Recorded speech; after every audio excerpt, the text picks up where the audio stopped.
gaara koree gaafan lixa biiftuu irraa ka'ee giddu galeessatti imala eegalu duumessa gargar kuttee allaattii wayii tokko qixxaa'ani taa'uun dhufte karaa foddaa as sixxee gara kootti dhiyaattee ansi baruun barbaadaa eenyu siin jedhu jette. Akkam bitaaf mirgatti ni ilaalleef baalleedhaan foddaa cuftee utuu walirraan kutinis gaaffii ishee itti fufte. Abiyyii wajjin immoo jaalmarroo wajjin jirtaa. Ansi baruun barbaada eenyummaa keenatti himtaa. Woboodha siin jedhu laata seenaa dukkanaan da'ate. Seenaa dukkanaan da'ate gara ifaatti kan baasu.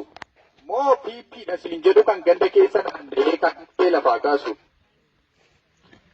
Ati lookoo namaatii kan kaayyoo gootaa qabdu. Ati lookoo namaatii. Ati lookoo namaatii kan kaayyoo gootaa qabdu. Ati lookoo namaatii kan kaayyoo gootaa qabdu. Moo poolisii shimallisii tati kan takkaa dhoofnaan cabdu. Sanyii xaafii siin jedhu kan bultee boriif geessu. Moo goolicha dheengeeti siin jedhu kan iddoo siin malle teessu. Cittee kaatee dhugaa waliin dhaabbattaa. Moo shanee balleessinaa kottaa naaf hiriiraa jettee warra bashaa waammatta. Maaf callifta? Maaf callifta gurbayyo dubbadhu kaana jalaa. Eenyu jedhee si waamu garbuudha moo hatalaa. Fira gaafa rakkooti ati isa jige kan dhaabu. Moo ati sii coofarsooti isa wariin arraabu. Wallaalte ni baratta sitti manni qajeelta moo akka haadhu handaankoo biyyoo haadhu qajeelta. Kudhaama dhasiin jedhu kudhaama waadaan nyaanne kan irbaata ijoollee isaa waraabessaaf hin laanne kan afaanitti damma garaatti eebicha hin baanne moo gaararraa siin jedhu gaararraa bifa dhibbaa kan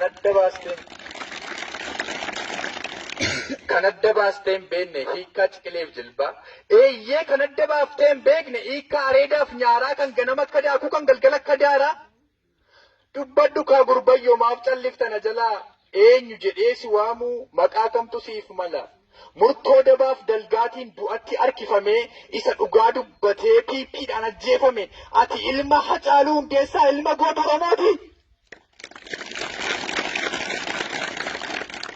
Moo gaafuma waa kosh jedhu fincaansi jalalooti. Ani gaa allaattiidha. Allaattii baalleen kaattu.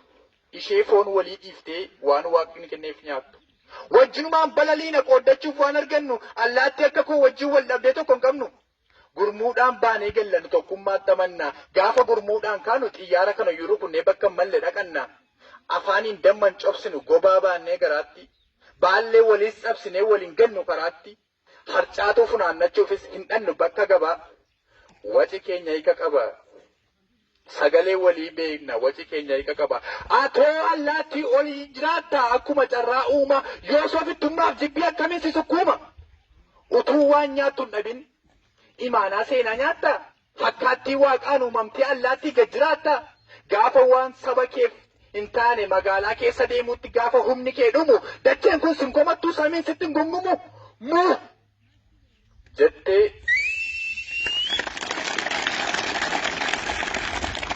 jettee natti dubbattee baallee ishee bat gochaa. Yeroo isheen deemuuf kaatu duubatti na millachaa. Lakkii allaattii nana hin deemin turin jedhe. Anis isheetti dubbachuuf wanta garaan kofe. Hin shakkin waan tokko iyyuu hin shakkiyyaa allaattii. Ani ilma Maammoo Mazambiroo obboleessa Tasfaa'uun Camadaati.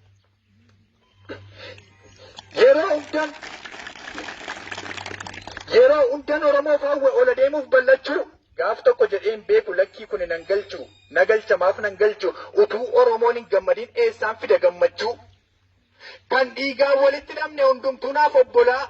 Gaafa tokko asii cabu ani achiin okkola. Gaafa tokko asii baroodu ani achiin boorradha. Gaafa tokko asii madaa'u ani achiin hooqqadha. Gaafan dhabuuf argadhu gaafa qorraaf bulluqaa. Rakkinni Oromoo kootii na nyaata na tuttuqaa. Dhamaani tittuun jedhu. Dhamaani tittuun jedhu buquriidhaanis baaduu wanta Oromoof hin taane naaf ta'a jedhee yaadu. Wanta natti naqanis hin baadhuan akka okkoteef xaasaa fuullee dhumatti ilaaleen oolaaf yeeyyadda baasa.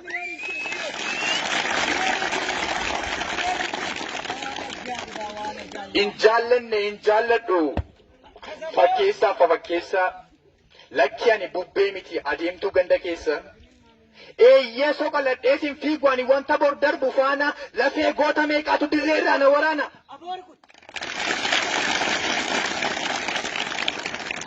Adeemsi karaa kootii saalaan hin madaalamu. Fuulduratti harkifadha utuman takaalamu. Biyyoon atti facaasan walitti funaanan ittiin biqiltuu dhaaba. Finyoo ittiin naqabuuf yaaban qabadheen tulluu yaaba.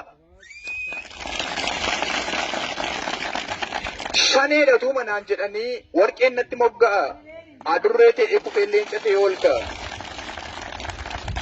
Shakkiyya allaatti eenyummaan koo shakkiin qabu.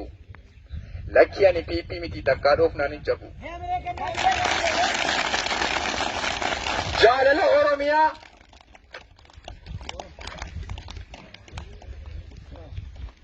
Jaalala Oromiyaa eeyyee jaalala Oromummaa malee hin kudhaammanne jibbaa. Sirriittan adda baasee beeka hiika jigileef jilbaa.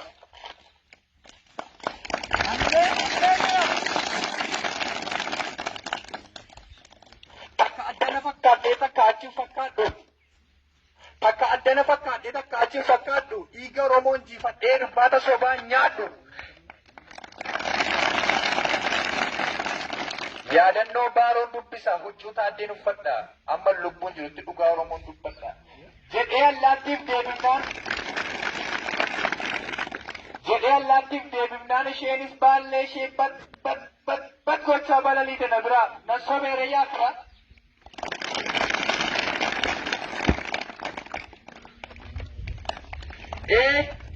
Eeban maal taate maraattee gurbaa amma waltajjii yaaftee asaa nutti obbaafattu utuu dubbittee seenii dursa nagaa nun gaafattu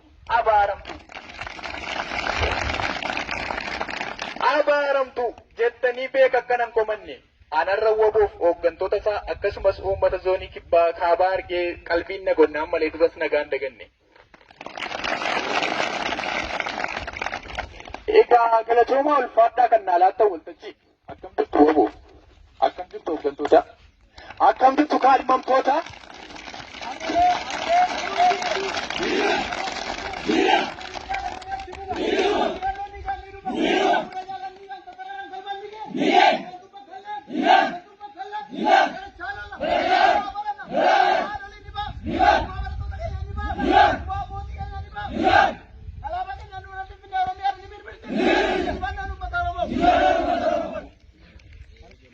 Galatooma ulfaadhaa kan naalaatti waltajjii akkam jirtu waboo akkam jirtu kaadhimamtoota akkam jirtu uummata koo. Waboo isinii isinii warra kuftanii ka'aa ofii keessanitti risaa daangaa dhugaa eegdan wareega namummaatiin kokkee sobaa qabdanii dhugaa ifatti baasuudhaaf warra qolee cabdan warra haqa dhokataa awwaalaa kaachiftanii isin warra ofii agabuu bulaa isa kaan nyaachiftanii. Waboo isin warra galmee jallaatiif garaanis hin gammadini eeyyee isin warra imimmaannaa dhayyeessaa sinfinatti hin badini isin goota dhugaatii oraanuu bulaa hunduu duutanis seenaa biraa gumaatan banne qabdu bakka keessan hin ga'iin murtutteen ija'amaa dhugaa waan kabajaniif ulfaadhaa kabajamaa.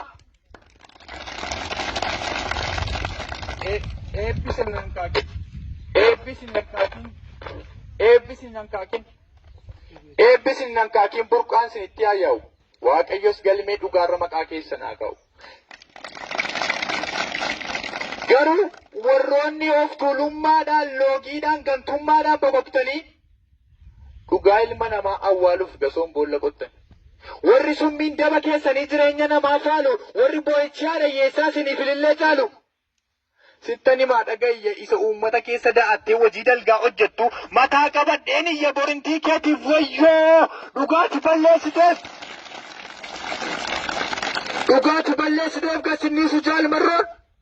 In deebistan kaffalta gumaa imimmaan uummataa dacheen kunuu tarsee dhugaa badeef dubbata. Dhugaa namaa doomsitee mul'ata kee godhatti harruma nyaattee bulu. Namas fakkaatta namuma keessa teessa garuu gadameessa sobaatiin ittantee ammeenya deessa waan argitee nagaa irra gaa taatee mormita boojjitoo jallinaatiin bultii namaa orfita.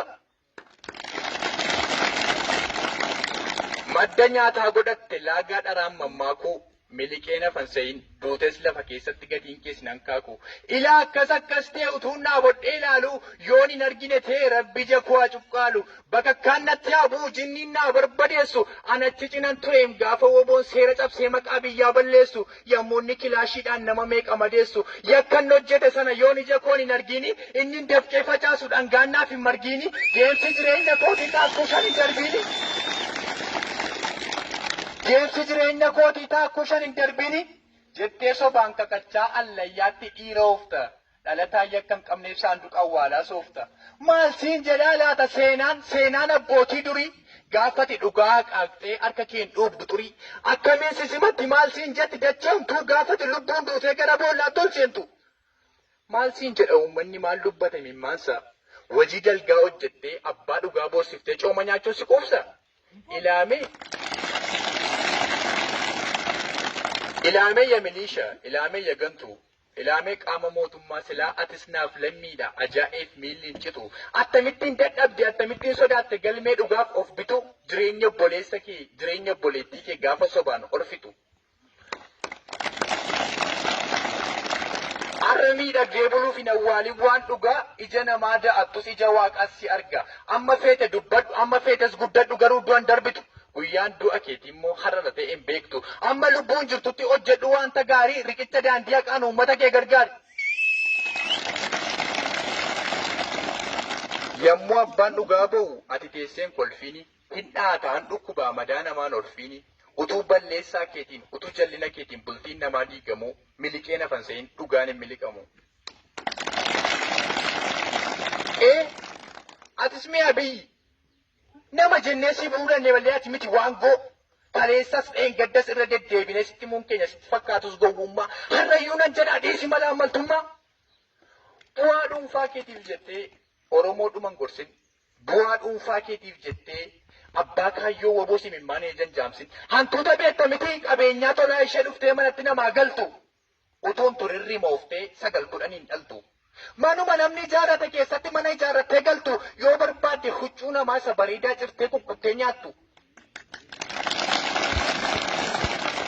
Yoo barbaadde halkan mana keessa utaaltee iyyitee irribaa nama kaaftu isheef malee maaliif barbaachistee kan guddisaniif andurree utuma akka kaleessaa jettee mana keessa utaaltu afaan andurree buuti dhumni ishee beekamaa dhagaa cii utuu iyyituu duuti.